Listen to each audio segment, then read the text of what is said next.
Dieu vous comble davantage et que Dieu fasse davantage des choses extraordinaires au travers de votre ministère. Amen, amen. Alors j'ai envie de reprendre juste cette petite partie-là de ce chant qu'on a eu à adresser au Seigneur. Je ne sais pas pourquoi, mais je veux juste qu'on reprenne ça avec le piano. Juste avec le piano. Je veux rester avec ça.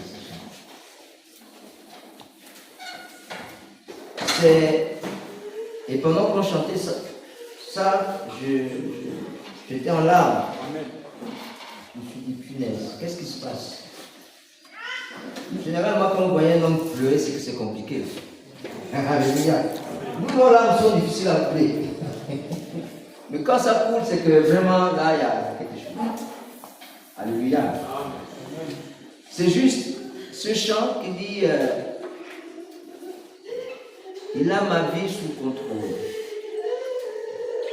Il prend soin de moi. Il veille sur moi. Alléluia.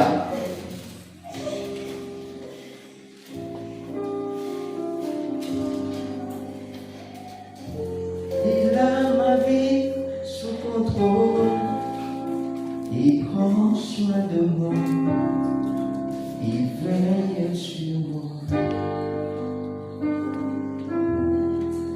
Il a ma vie sous contrôle. Il prend soin de moi. Il veille sur moi. Il a ma vie sous contrôle. Il prend soin de moi. Il veille sur moi. Il a ma vie sous contrôle. Il prend soin de moi. Il veille sur moi. Il a ta vie sous contrôle. Il veille sur toi. Il prend soin de toi. Il a ta vie sous contrôle. Il prend soin de toi. Il veille sur toi. Il a ta vie sous contrôle. Il prend soin de toi. Il veille sur toi. Yes. Il a ta vie sous contrôle. Il prend soin de toi. Il veille sur toi.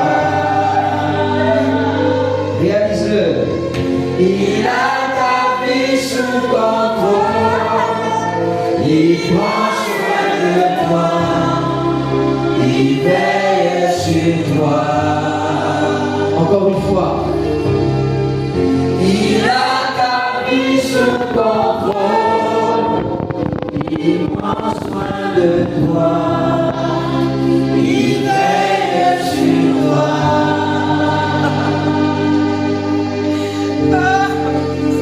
Son nom c'est Jésus. Celui qui prend soin de toi s'appelle Jésus. Celui qui veille sur ta vie s'appelle Jésus. Celui qui prend soin de toi s'appelle Jésus. Il a ta vie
gloire, la puissance et l'autorité au nom de Jésus. Amen. Amen, amen,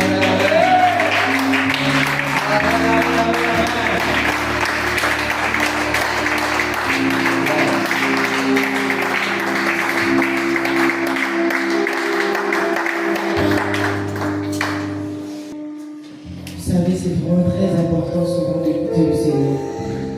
Comment en train de répéter ces chants, que le Seigneur me dit, dis à mon peuple que pendant 365 jours, je leur donne tout. En retour, ils me volent dans le temps. Ils me volent dans les dits. Ils me volent dans l'amour. Et dans tout ça, je les aime toujours. Et dis-leur de m'aimer seulement encore. Il dit, pendant 365 jours, on lui vole dans le temps. On lui vole dans la vie. On lui vole. Même dans l'amour, on dit on aime Dieu. Mais nos actes, et il dit que vraiment béni. Mais il dit, on doit chercher à l'aimer, Seigneur. Tout ce qu'il dénonce, c'est l'amour. C'est beau. Nous interpelle, il est important de considérer ces choses. Et ne pas seulement les considérer, mais les mettre en pratique. Alléluia. Parce que il n'est pas bon que nous nous bornions à écouter sans que nous ne puissions pratiquer. Parce que ce qui est important, ce qui transforme la vie, ce n'est pas seulement l'écoute, mais c'est la pratique également. Amen. Alors, quand je donnais ce petit couplet-là, c'est parce que Dieu mettait dans mon esprit qu'il y a des choses qui arrivent. Et sûrement, il y en a déjà qui vivent des situations assez difficiles, assez compliquées. Mais ce n'est pas fini. Vous allez peut-être me dire, mais après tous ces jolis instants, tu as encore oublié des choses comme ça. Non, il faut que je vous le dise parce que Dieu met ça fortement dans mon esprit. Alléluia. Mais ce qui est formidable dans tout cela, c'est qu'il nous rassure qu'il est là, qu'il est avec nous. Alléluia. Et c'est pourquoi il est important de se rappeler ces paroles. Il a ma vie sous contrôle, il prend soin de moi, il veille sur moi. Au-delà de tout, Dieu a nos vies entre ses mains. C'est une réalité. C'est normal que nous puissions nous inquiéter. C'est normal que nous puissions être dans la peur, dans la stupeur, je ne sais pas, dans le monde. Mais s'il y a une chose qui est certaine, celui qui met sa foi en l'éternel ne sera point déçu. Amen. Celui qui croit que Dieu est capable de faire toutes choses bonnes en son temps ne perd pas espoir. Il ne baisse pas les bras. Il ne se laisse pas, en fait, embrigader par la peur, le manque, quelquefois même l'abandon, ou encore même le rejet, ou même l'incompréhension. Mais je m'attends qui tient ta vie entre ses mains. Il prend soin de toi, il veille sur toi. Peut-être que tu doutais. Peut-être qu'à un moment donné, tu te disais, mais au fait, tout ce que je vis, mais le Seigneur est où? Il est là. Il est présent. Amen. Amen. Dieu est avec toi. Répète-le, Seigneur, tu es avec moi. Seigneur, tu es avec moi. Seigneur, tu es avec moi. Tu ne m'abandonneras pas. Tu ne m'abandonneras pas. Tu ne me délaisseras pas. Tu ne me délaisseras pas. Tu as promis. Tu as promis. Et ce que tu promets, c'est ce que tu promets. Tu réalises. Tu réalises. Amen. Amen. Gloire au Seigneur. Alléluia. C'est très important de comprendre ces choses. Et ce matin, nous voulons partager sur un thème qui est important parce que, vous savez, ce qui fait que quelquefois nous manquons d'assurance, c'est que c'est parce qu'il y a des notions que nous ignorons, ou peut-être que nous connaissons mais que nous ne mettons pas en pratique, ou il y a même des notions que nous oublions. Parce que, après avoir accepté Jésus dans nos vies comme Seigneur et Sauveur, après avoir eu le salut, les gars, les amis, ce n'est pas fini parce qu'il faut qu'on vit sur terre et que nous devions continuer à avancer. Alléluia. Mais pour continuer à avancer, il y a des principes sur lesquels nous devrions baser nos vies en Christ. Alléluia. C'est important. Celui qui ne va pas se laisser décourager dans la marche avec le Seigneur, c'est parce qu'il aura compris certains principes qui vont l'enraciner dans la marche avec le Seigneur. Ce qui fera que, quoi qu'il advienne, le Seigneur sera toujours ton réconfort, ton rocher, ta tour forte, ta forteresse. Amen. Alléluia. Amen. Ton bouclier, ton ami sûr, ton conseiller, celui qui éclaire ton sentier. Même lorsque tout est sombre, mais il montre une lueur, là où au travers de laquelle tu ne peux te perdre. Alléluia. Regardez, lorsque tu es dans le noir complet, mais il aurait suffi qu'il y ait une lumière quelque part, tu vas forcément trouver le chemin. Alléluia. Tu vas forcément trouver le chemin. Tu vas marcher, tu vas cogner, tu vas, je ne sais pas, tu vas tomber. Mais ce qui est sûr, c'est que si tu restes focus sur la lueur que tu vois lointainement, tu vas y arriver. Tu ne vas pas te laisser décourager. Alléluia. Donc, ce matin, nous allons nous entretenir sur ce thème, les trois piliers de la vie chrétienne. La vie chrétienne.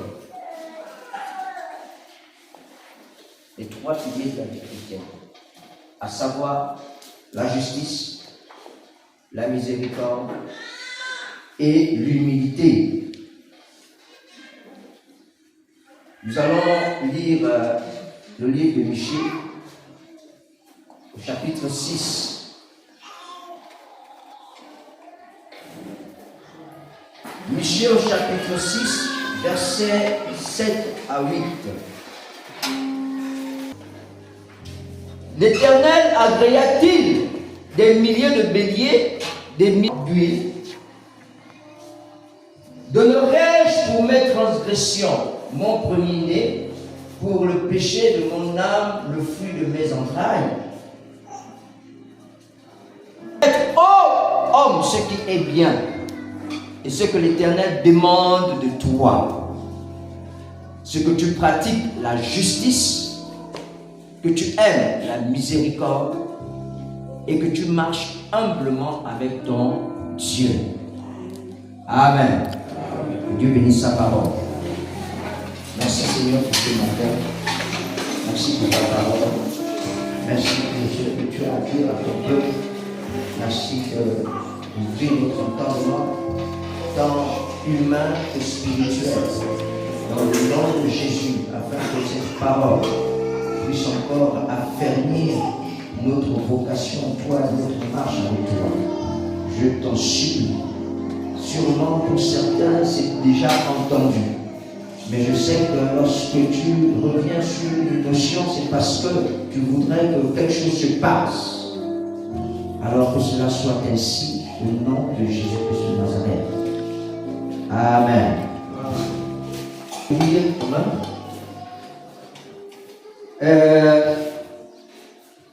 Donc la justice, la miséricorde et l'humilité. Il faut comprendre que ces trois notions qui vont ensemble. Pour qu'une vie chrétienne soit vraie, soit solide, il faut que ces trois notions demeurent. On ne peut pas être chrétien et ne pas faire tout ce qui est en notre possible pour que ces trois notions soit le socle de notre existence dans notre marche avec le Seigneur. Alléluia. C'est pourquoi on dit le pilier, les 3 piliers de la vie chrétienne. C'est comme 3 poteaux sur lesquels notre vie chrétienne est posée. Alléluia. Si on enlève un, c'est sûr que l'édifice va être fragilisé. Et l'édifice peut même tomber. Alléluia. Donc c'est important de comprendre ces choses. Ces 3 termes ne semblent pas être liés de prime abord, mais elles le sont, et pourtant. Donc c'est à nous de comprendre cela. Dans ce livre de Michée, le contexte historique de Michée, je vais vous donner un peu le contexte historique de Michée. Nous sommes vers l'an 700 avant Jésus-Christ. Le prophète Michée se trouve dans une période de trouble à tout niveau, religieux, social et moral pour le peuple d'Israël. Il est contemporain d'autres prophètes qui ont enseigné dans la même perspective. A axé son message essentiellement sur la pratique du droit et de la justice. Osée, quant à lui, est le prophète de l'amour. Donc, Ésaïe a souvent dénoncé l'orgueil de celui qui se confie en lui-même sans chercher à vivre selon la volonté de Dieu. Voici les différents prophètes qui étaient de la même période que Michée, qui ont parlé de ces choses de manière séparée. Mais lui, il vient comme faire la synthèse, dit, en réalité, on ne peut parler de l'une de ces notions sans les deux autres. Parce que c'est ça qui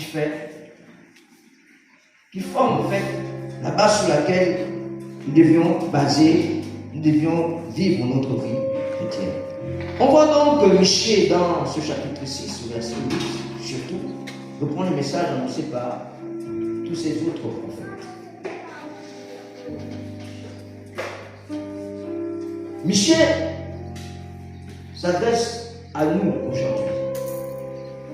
En lisant le contexte de notre verset, on comprend que Michée vise ceux qui voudraient éviter de passer par une vraie repentance. Ceux qui ne mettent pas Dieu au centre de leur vie, qui ne comprennent pas ou refusent de comprendre que c'est dans la soumission au Seigneur que la vie prend tout son sens. Michée oppose à 2 mots d'intervalle l'homme à l'éternel. Le grand Dieu, l'opposition est grande.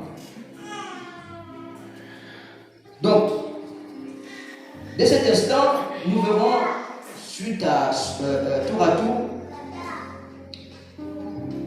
des notions de justice, de miséricorde et d'humilité.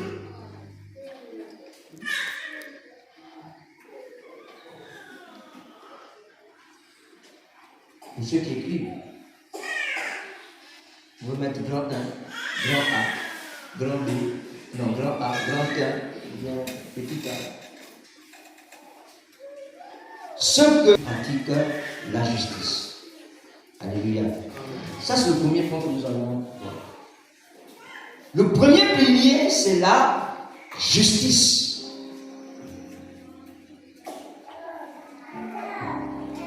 Conformément à ce que nous avons lu, Dieu dit que l'homme, dans le verset 8,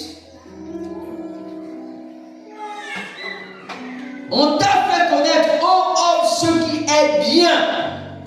Et ce que l'Éternel demande de toi, c'est que tu pratiques la justice. La justice, dans la pensée biblique, est ce qui est juste aux yeux de Dieu. Ce qui est conforme à sa volonté. Jésus dira, cherchez d'abord le royaume et la justice de Dieu. Et toutes ces choses vous seront données par-dessus. Matthieu 6, 33. Alléluia. Au fait, la justice est le premier pilier de la vie dans le Seigneur. Parce que quand on lit justement ce passage de Matthieu, Dieu dit, cherchez d'abord la première chose à laquelle nous devons aspirer avant toute chose. Parce que d'abord, c'est avant. Amen. Quand on dit chercher d'abord, ça veut dire avant tout. Voici ce qu'on devient chercher en premier. D'abord ne vient pas derrière, d'abord vient devant. Alléluia. Donc, comprenons que toute fois que nous avons cherché autre chose, avant la justice, nous ne sommes pas dans la volonté de Dieu. On est d'accord? Bon, maintenant, après, si on n'est pas d'accord aussi, on peut dire, voilà, si on est là, on n'est pas d'accord. Mais je ne défends pas parce que c'est la parole de Dieu qui nous dit. Amen. Amen. Cherchez premièrement le royaume de Dieu et la justice. Pourquoi on dit le royaume de Dieu? C'est parce que le royaume de Dieu, quand on le reçoit avec la justice de Dieu, en fait avec les règles de Dieu, avec les orientations de Dieu. Alléluia. Une justice dans le monde séculier, une justice c'est quoi? En fait, une justice est basée sur des textes, sur des lois. Parce que s'il n'y a pas de texte, s'il n'y a pas de loi, sur quelle base je vais mettre en pratique, je vais pratiquer la justice? Quand quelqu'un vole, c'est sur la base de la justice, c'est sur la base du droit qu'on le punit. On est d'accord? Mais si ça n'existe pas, comment on fait? Ça va être tout et n'importe quoi. Celui qui veut tuer va tuer, on dit, on le fait. Alléluia. Il demande donc de vivre selon les principes du royaume.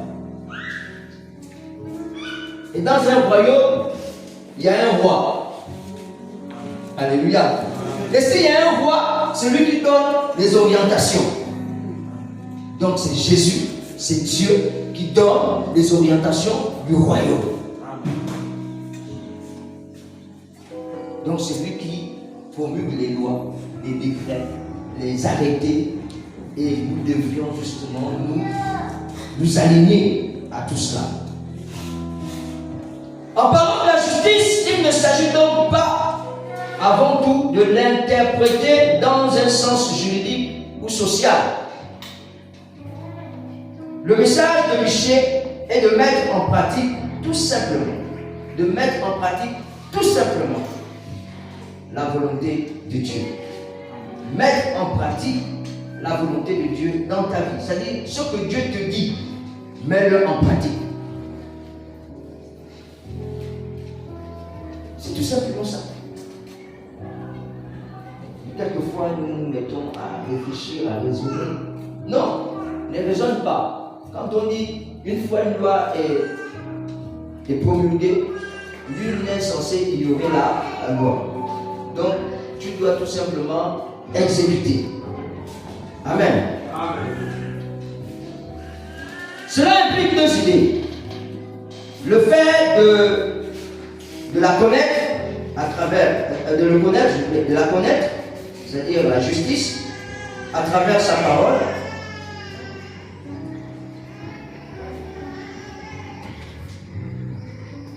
Le fait de la connaître, je disais, à travers sa parole, c'est-à-dire, donc, lire quelques versets, ce n'est pas ça l'objectif. Pour connaître la justice de Dieu, mais elle se trouve où la justice de Dieu? C'est pas que l'état mental, il faut qu'on revienne avec le livre en papier. Parce que si je montre mon téléphone comme ça, on va peut-être se dire que bon, l'ancien nous demande de lire les choses, nous montre la qualité ou encore de son téléphone. Non, ce n'est pas ça. Voilà. Merci madame. La justice de Dieu se trouve dedans. Alléluia. Tu ne peux pas vivre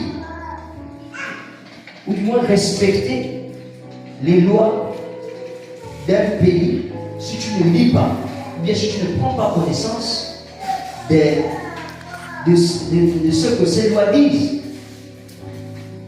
Ou bien, quand tu signes un contrat, comment tu peux exécuter le contrat si tu ne lis pas le contenu du contrat?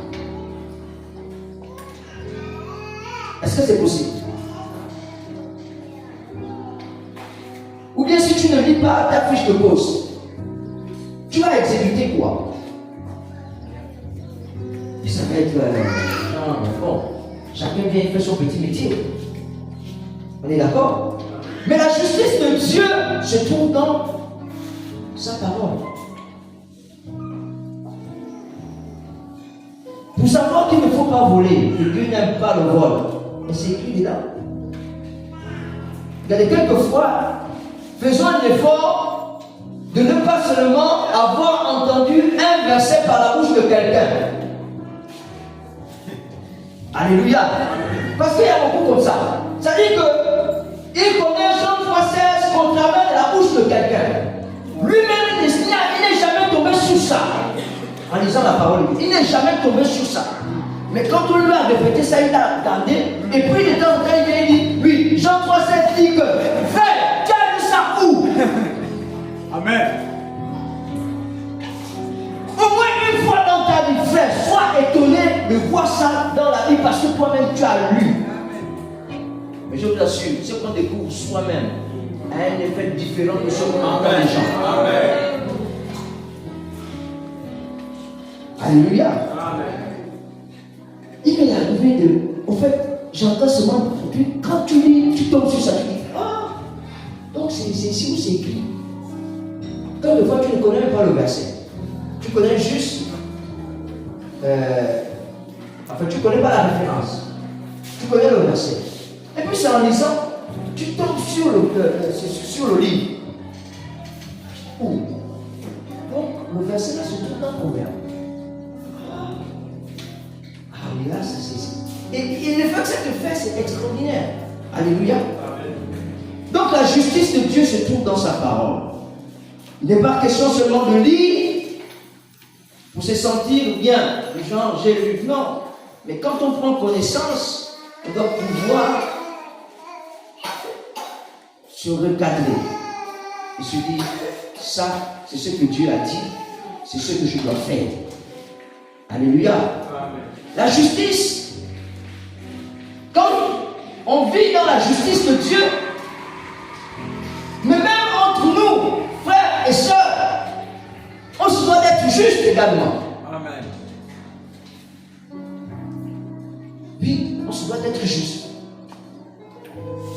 On se doit justement de respecter, de se respecter, ou encore de pouvoir se dire des choses lorsque ces choses ne vont pas dans le droit chemin de ce que Dieu veut que nous fassions. C'est ça être juste aussi. Je me souviens que dernièrement, il n'y a pas très longtemps, il y a une soeur qui m'a donné son certificat médical. Un jour. Elle s'est absentée un seul jour. Mais elle a demandé la permission à son chef. Et dans le pointage, je suis sûr que le chef n'a pas mis le jour où elle s'est absentée. Parce qu'elle a demandé à son chef. Et il est quand même allé faire le certificat médical.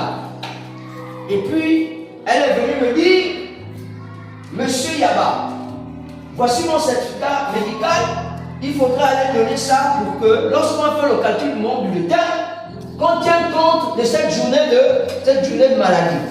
Et puis j'ai raisonné, j'ai dit, mais si ton chef n'a pas déclaré que tu étais absente parce que tu lui avais dit que tu devais s'absenter, mais il n'y a pas de problème, laisse tomber.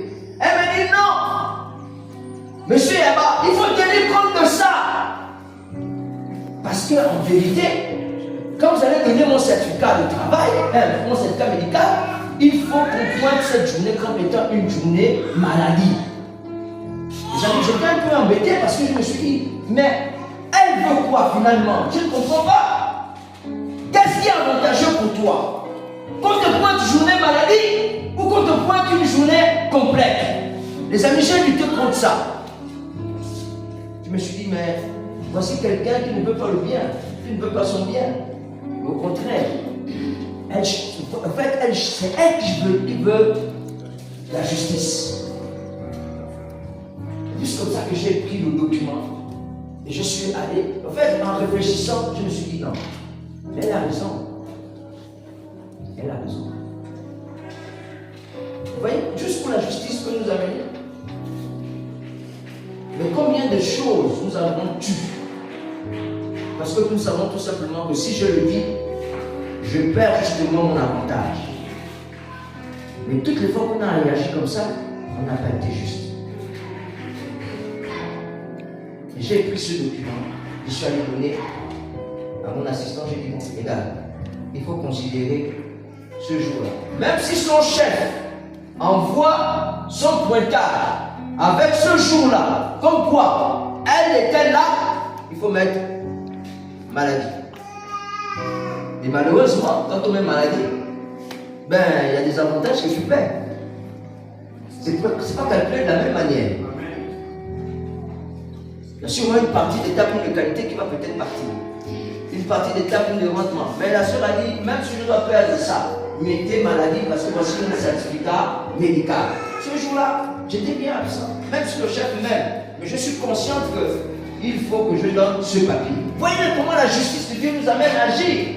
Quelquefois à contre-courant des attitudes du commun mortel. Parce que, comme je disais, partout où nos intérêts sont menacés, on a envie de vivre dans l'injustice. Je dis bien on a envie. Et quelquefois, on vit même dans l'injustice. Parce qu'on se dit, ah, en fait, si j'ai fait ça, je vais perdre ça. Mais je puis vous rassurer. Toutes les fois que vous allez appliquer la parole de Dieu, vous êtes gagnant. Amen. Oui. Vous êtes forcément gagnant. Même si vous souffrez dans vos chairs, mais vous êtes forcément gagnant. Parce que Dieu a un objectif à atteindre dans ce qui vous fait vivre. Alléluia. Ça, c'est pour ce qui est de la justice. C'était le petit 1, le grand A, bien le petit A, c'est cela. Maintenant, nous allons aller au grand 2, ou bien au grand B, ou bien au petit B, c'est cela. Ce que l'Éternel demande de toi, c'est que tu aimes la miséricorde. Ça, c'est le deuxième pilier. C'est que tu aimes la miséricorde. Aimer, c'est porter tout son désir, ses pensées, et non pas avant tous ses sentiments fluctuants. Et c'est comme quelqu'un disait, et c'est d'ailleurs vrai, et d'ailleurs c'est ça aimer. On dit aimer, c'est pas un sentiment. Beaucoup pensent que aimer c'est un sentiment. C'est normal, c'est ce qu'on nous a appris. Hein? Mais aimer, c'est pas un sentiment. Et il y a un humoriste qui disait, si on décortique le mot sentiment, il y a senti aimant. Il y a senti aimant. Ça veut dire que le sentiment ment. Parce qu'il est changeant. Un sentiment est changeant. C'est-à-dire quand tu trouves ton intérêt, c'est bon. Quand tu trouves ton intérêt, ça va. Pourquoi les gens divorcent? Parce que, en fait, le sentiment là, l'amour là, ils pensaient que c'était un sentiment, les a mentis. Alléluia. Par contre, l'amour, c'est une décision. Frère, quand tu as décidé d'aimer, tu as décidé. Que ça soit bon, que ce soit mauvais, tu as décidé d'aimer, tu peux aimer avec tout ça là. Amen. Attends, qui est parfait ici? Bon. Dieu nous a aimés comment? Avec tous nos défauts. Les amis, S'il pouvait nous régner, il devait nous régner depuis. Mais non, mais il nous aime tellement qu'avec tout ce que tu as sur toi, comme mauvais, comme je ne sais, mais il a dit, et moi j'ai un dévolu sur toi. Je t'ai aimé le premier. Alléluia. Oui. Dieu nous a aimés.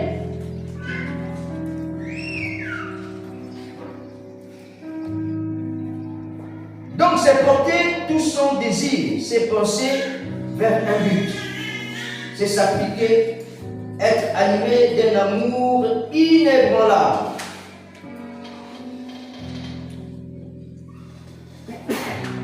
Quelle est la définition de miséricorde? La miséricorde, c'est un des termes les plus riches de l'Ancien Testament.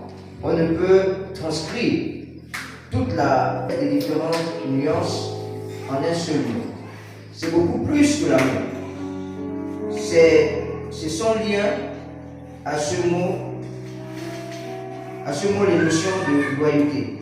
Sont liées, je vous l'ai dit, sont liées à ce mot les notions de loyauté, de solidarité, d'amitié profonde, d'alliance, de contrat, de grâce, de bonté, de bienveillance, de tendresse, de fidélité, de piété, de culture rendue avec sincérité et vérité. Regardez tout ce qu'on peut trouver dans miséricorde. Tous ces mots qu'on peut trouver dans la miséricorde. Je vais relire ça. Qu'est-ce qu'on peut trouver dans le mot miséricorde? La loyauté, la solidarité, l'amitié profonde, l'alliance, la grâce, c'est-à-dire le pardon. Comprenez par grâce, pardon. La bonté, la bienveillance, la tendresse, la fidélité, la piété, le culte rendu avec sincérité et vérité. C'est ça la miséricorde. Alléluia. Donc il faut exercer toutes ces choses. Le hymne est souvent employé pour exprimer la relation de Dieu avec l'être humain. Cette relation d'amour inclut automatiquement la fidélité à l'alliance. Dieu nous a aimés. Nous l'avons accepté. Lorsque nous l'acceptons, il y a une alliance qui est tissée entre lui et nous. Je vous assure, il y a une alliance. Peut-être que tu n'as pas conscience de ça. Mais dès lors que tu as accepté Christ, il y a une alliance filiale qui s'est installée. En fait, il y a un cordon ombilical qui a été restauré. Alléluia. Et quand cette alliance a été restaurée, il est question maintenant que nous engagions à préserver cette alliance. Il faut que nous nous engagions à préserver cette alliance. Et pour préserver cette alliance, il faut être fidèle. Alléluia. Qu'est-ce qui peut détruire une alliance? C'est la fidélité. Hein, les amis? J'aime apprendre parce que bon, les enfants sont déjà à l'école, mais j'aime apprendre, c'est l'exemple, enfin, l'un des exemples les mieux illustrants. Quand je me marie, mais j'étais sur l'alliance. Avec la personne avec qui je me suis marié. La seule chose qui peut faire en sorte que cette alliance n'existe plus, c'est que l'une des parties soit infidèle.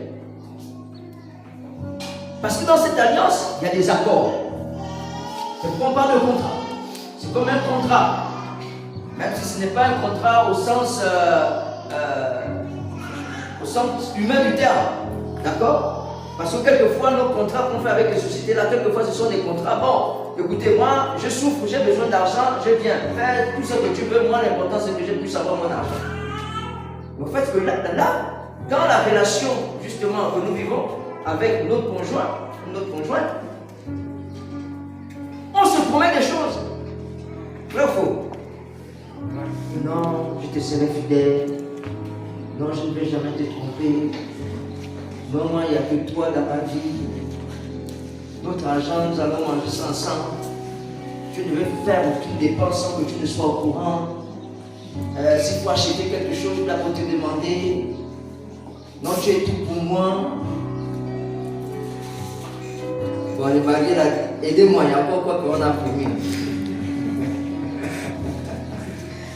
On a promis tellement de choses. Alléluia. Mais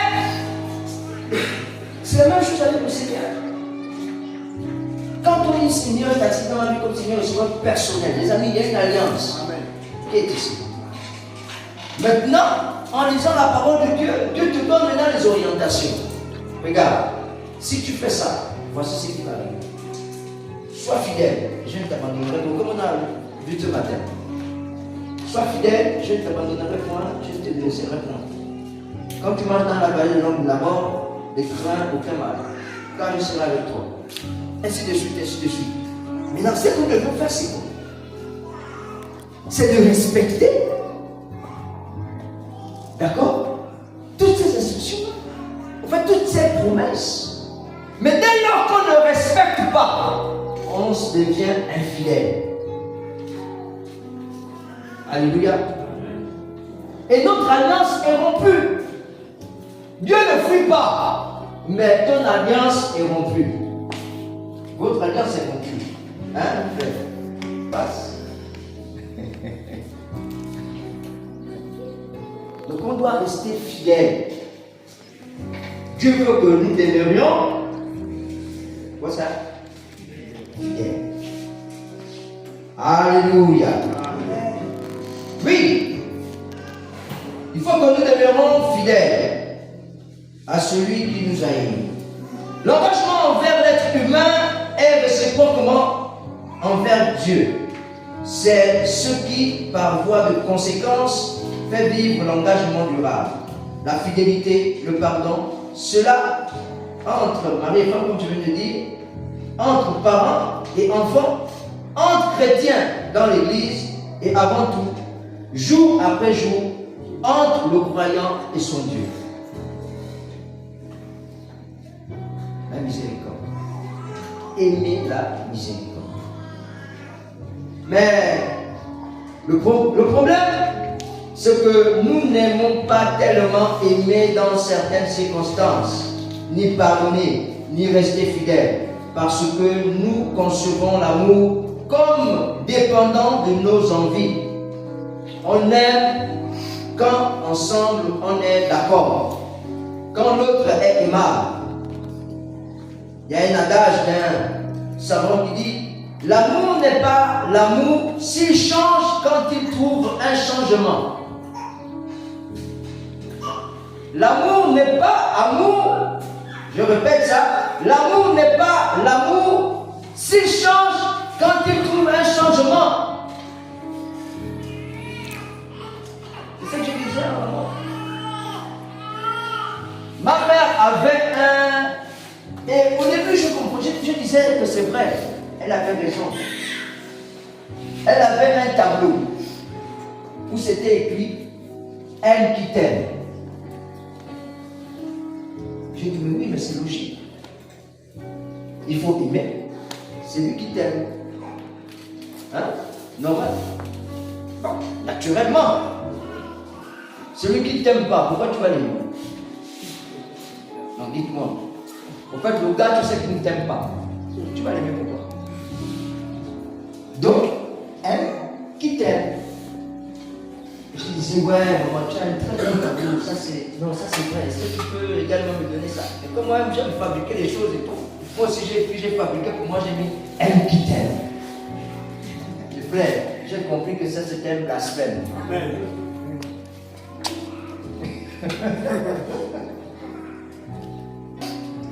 Dieu me dit d'aimer même mère. Ah! Est-ce que l'amour la change? Est-ce que l'amour que j'ai vis-à-vis de celui qui m'aime peut être différent de l'amour que j'ai vis-à-vis de celui qui ne m'aime pas? Non. Dieu te dit, aime même tes Seigneurs. C'est le même amour, regarde.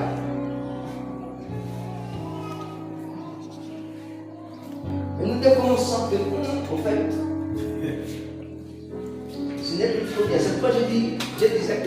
l'amour, ce n'est pas un sentiment. Sinon, tu vas te mentir toi-même. Donc, avis à ceux qui ne sont pas encore mariés. Tu sens le corps, beaucoup. Laisse, ce n'est pas ça. Ce n'est pas ça. Tu t'assois et puis tu dis, bon, la soeur là, j'ai décidé de l'aimer.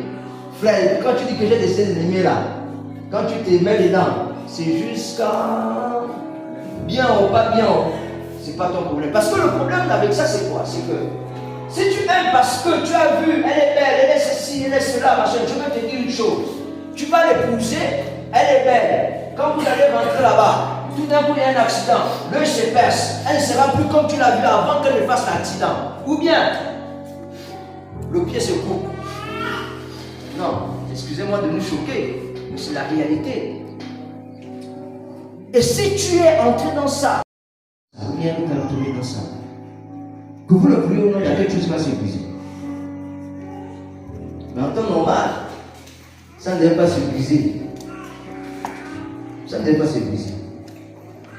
Parce que tu ne l'as pas aimé en fonction de l'état physique ou bien de ce qu'elle est capable de faire ou de ne pas faire pour toi.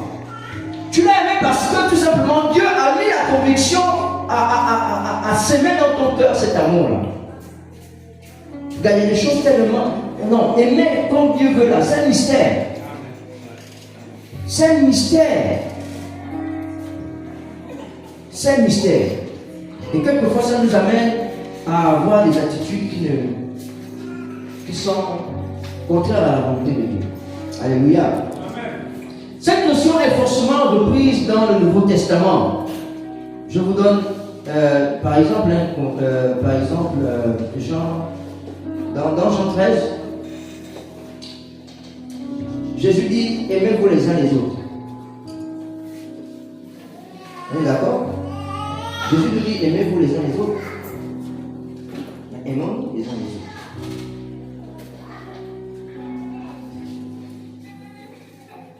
Il ne dit pas, aimez-vous les uns les autres lorsque les autres vous font du bien. Aimez-vous les uns les autres. C'est pourquoi je suis un peu choqué quand il y a des chrétiens qui viennent et qui partent. Et quand tu leur poses la question, ils disent non, là-bas il n'y a pas l'amour. Dans l'église, il n'y a pas l'amour. Mais faire. Non. Il n'y a pas l'amour. Bon, mais toi qui as l'amour, pourquoi tu ne restes pas là où il n'y a pas l'amour? Sinon, à quoi sert ton amour? Est-ce que vous comprenez le raisonnement? C'est-à-dire, moi j'ai l'amour. D'accord? Et je pars de l'endroit où il n'y a pas l'amour. À quoi sert ton amour si ce n'est le communiquer à ceux qui n'ont pas l'amour? En temps normal, tu dois rester là. Tant que tu n'as pas eu l'amour là, que tu as être communiqué, tu dois rester à cet endroit. C'est là où tu dois être. Alléluia. Mais si tu fuis, c'est qu'en réalité, c'est toi qui n'as pas l'amour. En fait, le problème, ce n'est pas les autres, c'est toi le problème.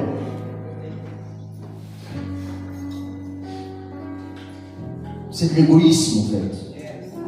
Parce que tu as envie que tout le monde te regarde, que tout le monde vienne te dire, que tout le monde tourne autour de toi. Et quand tu vois ça, tu es content. Mais toi, tu tournes autour de qui? Le deuxième pilier, c'est l'amour. Aimer la miséricorde. Et c'est important. Ce que Dieu demande, c'est de vivre cet amour comme il veut au sein du couple, au sein de la famille, au sein de l'église. Alléluia. Et enfin le troisième pilier. Je ne sais pas si on va faire grand 33, peut-être grand B, ou petit A. Je ne sais pas.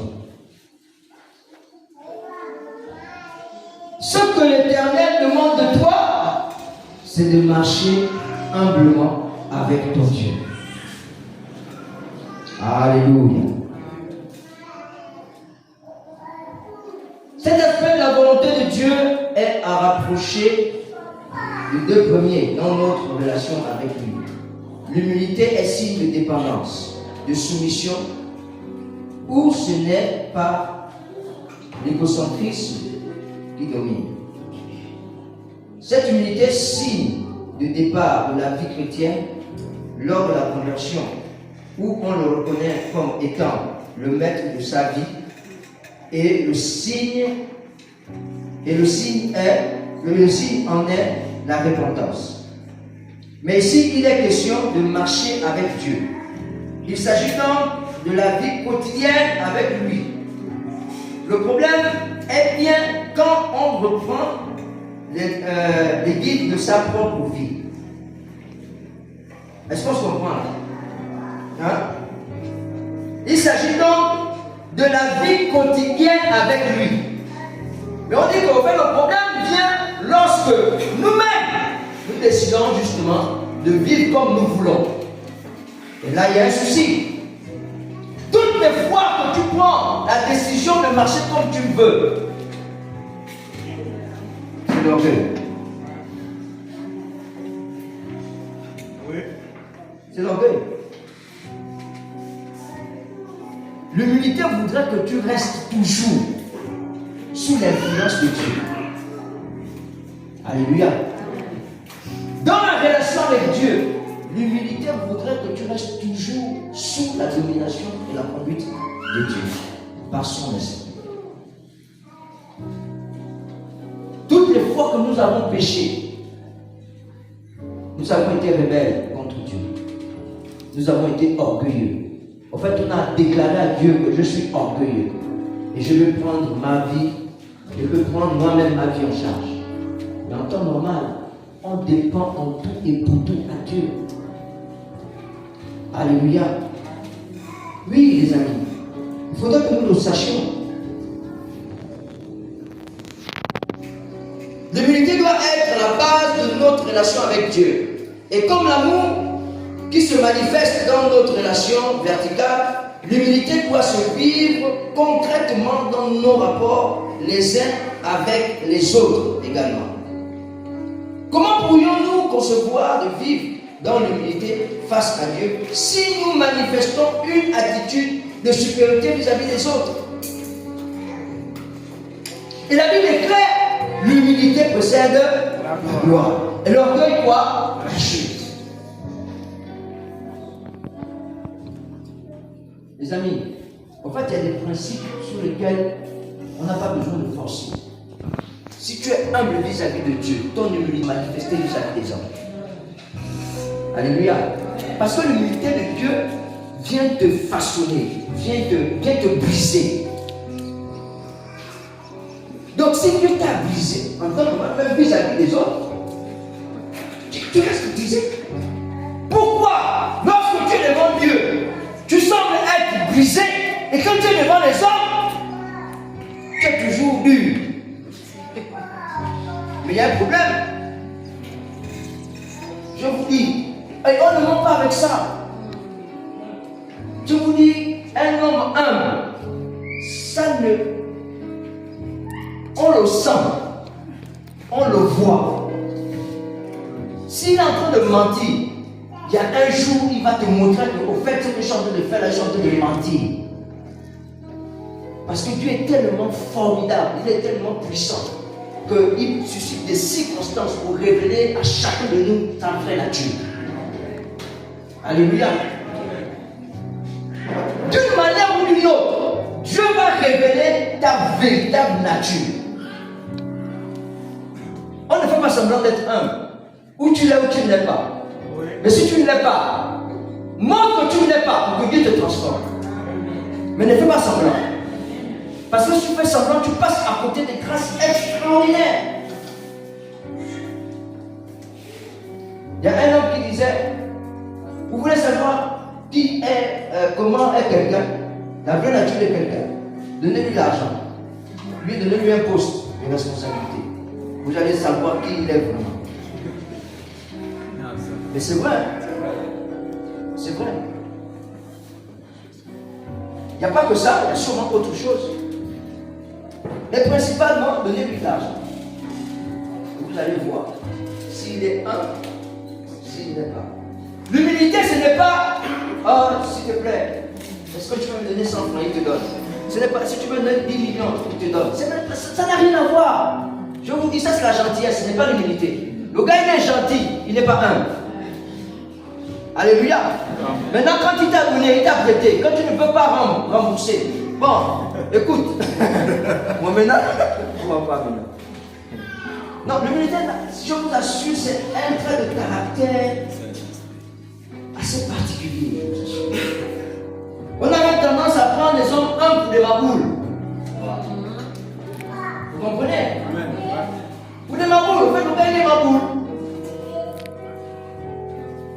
Mais le gars, il a la bouche, il n'a pas la bouche. Mais il a la bouche, forcément, il a la bouche. Alléluia. Non.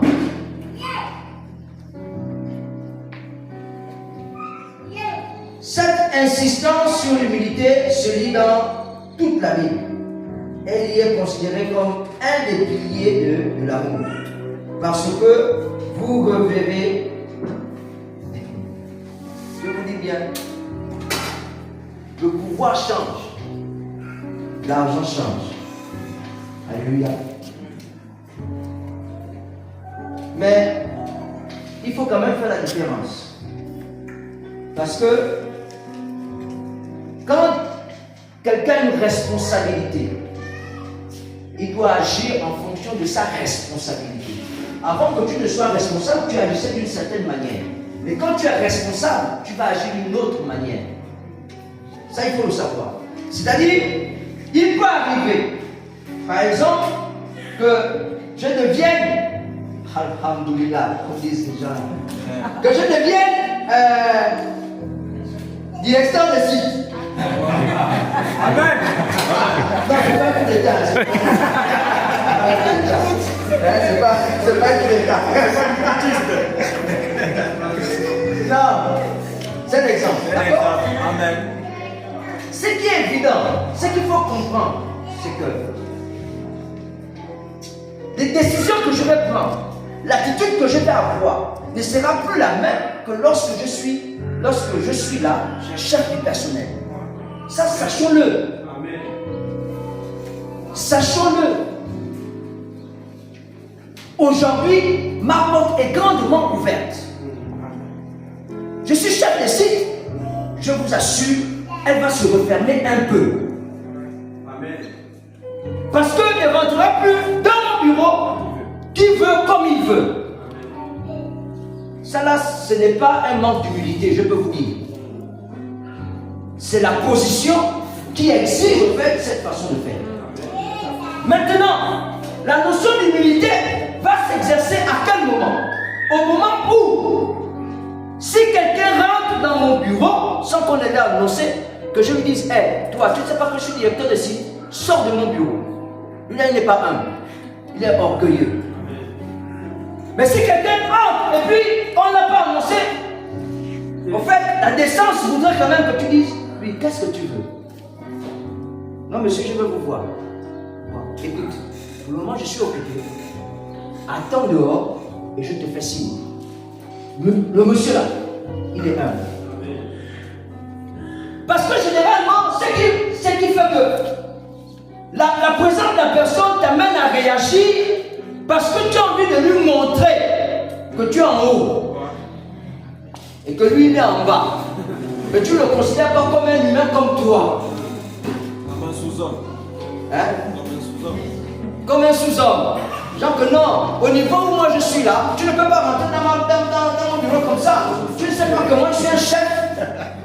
Comme ceux qui aiment le dire.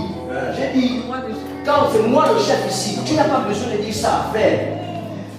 Parce que l'onction que Dieu a mis en toi montre que tu es un chef. Tu n'as pas besoin de le dire.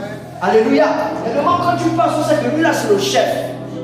Maintenant, celui qui ne va pas reconnaître que tu es chef, mais il aura les problèmes avec Dieu, pas avec toi. Parce qu'une autorité, c'est Dieu qui la confère. Et il confère ça avec tous ceux qui suivent. Je n'ai pas besoin de plier ça. Alléluia. Je vous assure, je n'ai pas besoin de dire ça. Je ne dis pas ça. Je me force à ne même pas le dire. En fait, ça ne sort même pas de ma bouche. Maintenant, si tu veux considérer que je suis chef, c'est bien. Il y a des bénédictions qui s'attachent à la considération que tu as de mon poste. Maintenant, si tu ne veux pas faire des bénédictions qui s'attachent, elles ne vont jamais te poursuivre aussi. Alléluia.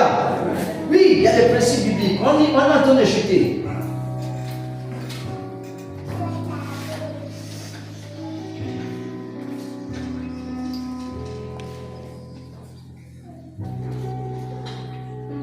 Donc cette insistance sur l'humilité se lit dans toute la Bible. Elle y est considérable, elle y est considérée comme un des piliers de l'amour. Parce que vous recevez le Christ, vous vous soumettez les uns aux autres. Éphésiens 5, 21. Tous, dans vos rapports mutuels, revêtez-vous d'humilité, car Dieu résiste aux orgueilleux, mais il fait grâce aux hommes. Humiliez-vous donc sous la puissante main de Dieu, afin qu'il vous élève au temps convenable. Amen. Alléluia. Celui qui veut être élevé doit s'humilier. Tu veux être élevé, humilie-toi d'abord. Ça, c'est le principe de Dieu. Tu veux qu'on t'élève, humilie-toi d'abord. Et le meilleur exemple, c'est Christ. Regardez le gars, tout puissant, assis sur son trône de gloire, revêtu de majesté et de puissance.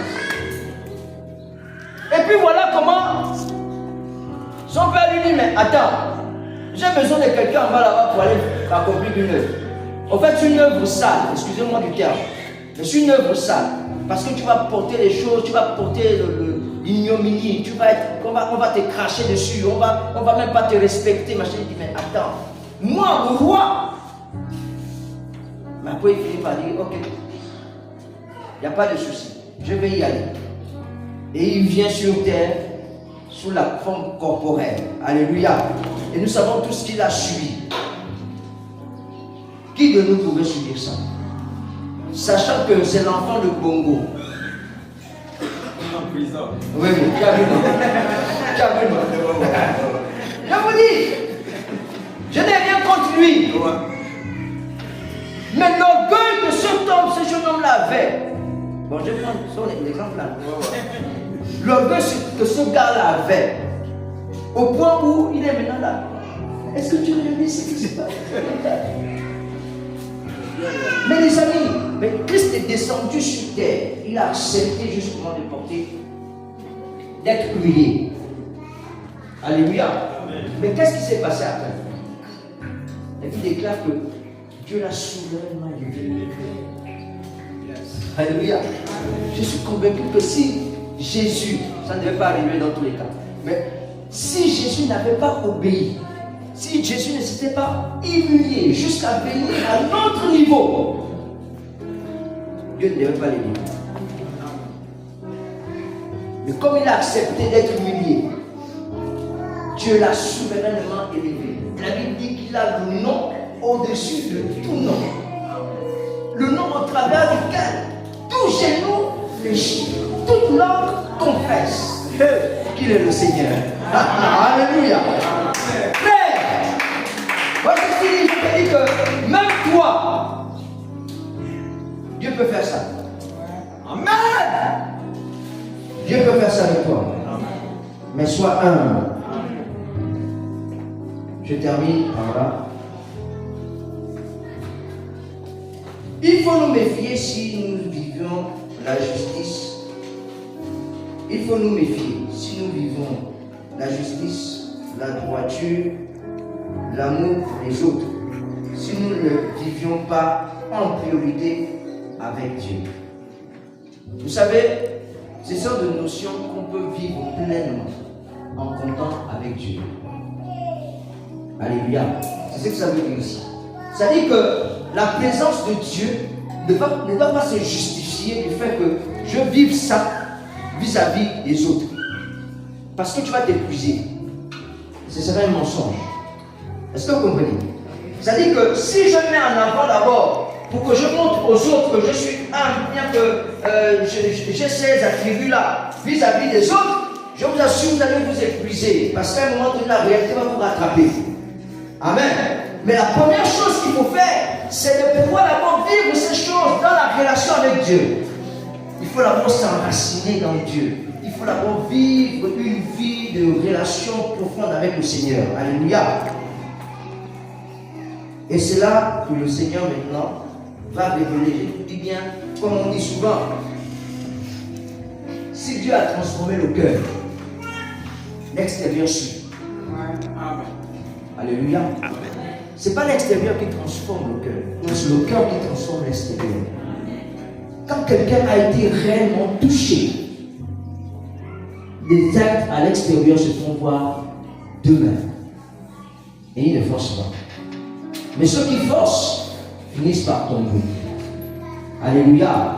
Donc, vraiment que Dieu nous aide. Que Dieu nous aide.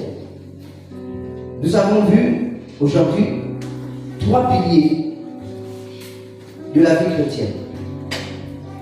La justice, parce que Dieu est juste et il voudra que nous puissions la manifester. La miséricorde, Dieu est amour, il est plein de miséricorde. Nous devions la manifester, la vivre. Et enfin l'humilité. Si nous ne sommes pas humbles, il serait difficile justement de pouvoir manifester la gloire du Seigneur. Et il se peut également que nous passions à côté de quelque chose d'extraordinaire. Alléluia. Donc que Dieu nous bénisse et qu'il nous aide à pouvoir nous enraciner sur ces 3 piliers pour que nos vies soient des vies transformées, changées à l'image de Christ. Que Dieu bénisse sa parole.